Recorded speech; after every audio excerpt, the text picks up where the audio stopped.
مصر يا جماعه اقسم بالله العظيم مفيش احلى منها، بناسها، بفنانينها، بالمساعدات اللي بتحصل ما بيننا وبين بعض.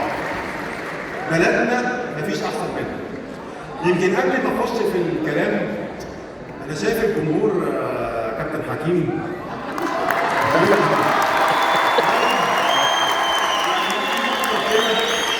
مش عارف المطلب ده ممكن يحققه ولا لا ولا ايه؟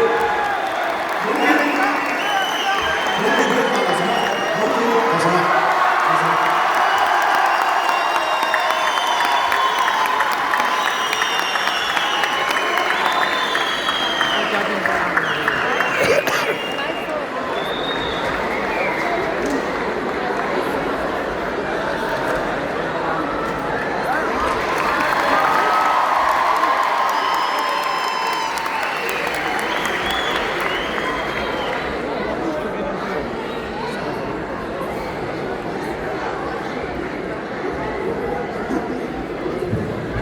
لو سمحتوا يا كباتن، طب لو سمحتوا يا كباتن اللي واقفه، الناس اللي واقفه.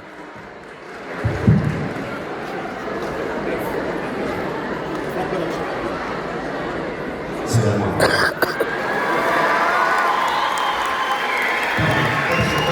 كلمة معالي الوزير، بس أنا مش محضر حاجة إن أنا أقول حاجة النهارده، أنا جاي فخور بيكم، فخور بكل المبدعين اللي موجودين معانا النهارده، واتبسطت والله، اتبسطت في أصوات حلوة قوي وفي مواهب حلوة قوي. بلدنا حلوة، بلدنا جميلة، وأنتوا اللي محليينها وأنتوا اللي مجملين البلد. وطبعا يسعدني ويشرفني ان انا اكون معاكم النهارده، بس كان نفسي ان انا اكون محضر حاجه، بس اوعدكم ان شاء الله السنه الجايه في الدوره ونقدر نكسر كلمه معالي الوزير برضه، ده كلام بوجود سياده المحافظ القاهره طبعا بنحييه. واقول لكم موال صغير ولا نفرفش؟ فرفشه فرفشه فرفشه فرفشه فرفشه فرفشه ماشي فرفش يلا. الحب نداني جنب وداني